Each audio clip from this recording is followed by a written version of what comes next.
अभी हम देख रहे हैं फेमा एक्ट 1999। इसमें 3 चीज़ें हैं, definition, current account, capital account और स्केड्यूल्स हैं उसके अंदर। एक एक्स्ट्रा चीज़ पहले बता देता हूँ, फेमा और फेरा। फेमा और फेरा में डिफरेंस क्या है? फेमा जो था वो थोड़ा लिबरल था, फेरा जो था कंजर्वेटिव था। कंजर्वेटिव मतलब बांध के रखता था चीज़ों को, लिबरल मतलब आज़ादी, ग्लोबलाइज करता था। तो फेमा थोड़ा खुला था, छूट देता था। फेमा जो है वो स्टे देखता है, फेरा जो है वो सिटीजनशिप देखता था।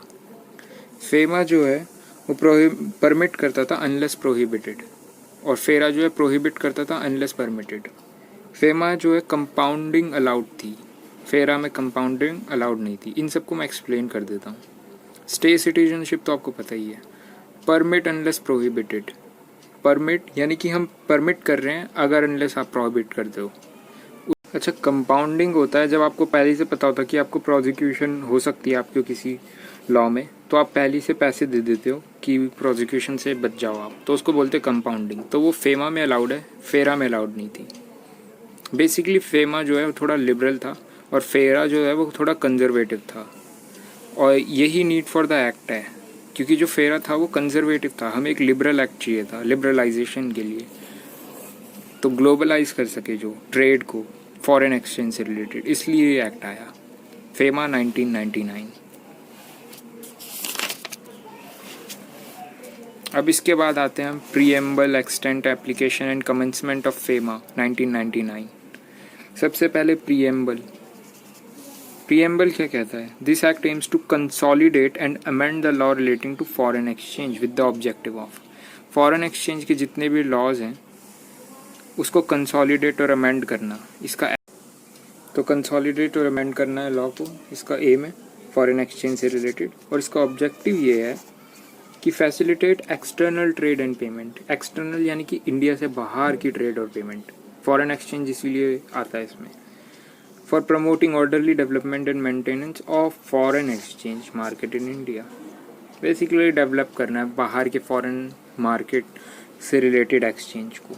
इसकी एक्सटेंट कहाँ पर, एप्लीकेबल कहाँ पर है? इंडिया में तो ये एप्लीकेबल है, whole of India, and also to all the branches and offices agencies outside India owned और control by person resident in India, ये भी है।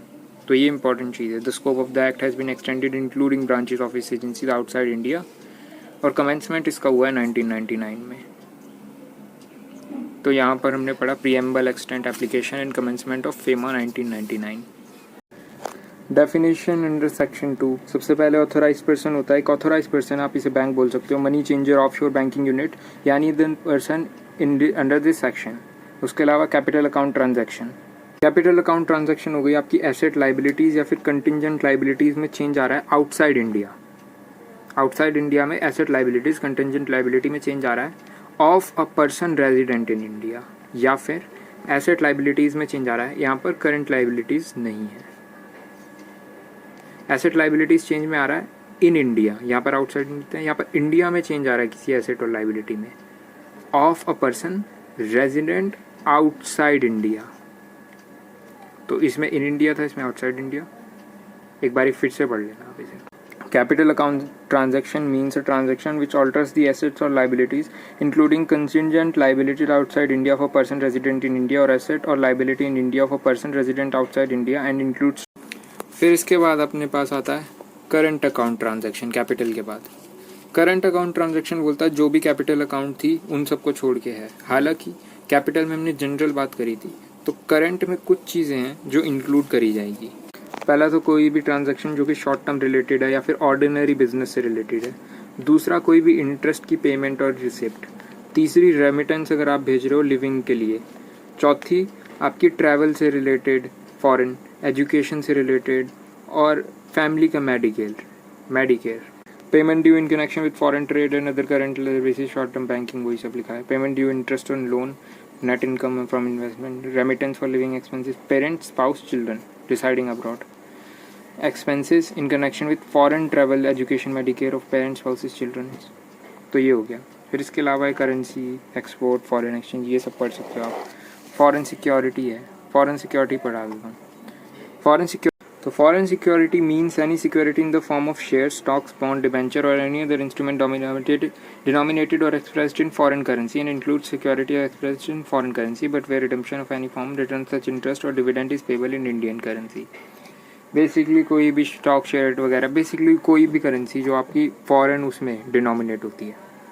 फिर इम्पोर्ट है. और पर्सन में इंक्लूड हो गया individual, HUF, company, firm, AOP, BOI, HAP और एनी एजेंसी और ऑफिस ब्रांच ओन्ड और कंट्रोल्ड बाय सच पर्सन. फिर उसके बाद आती है सबसे important, person resident in India.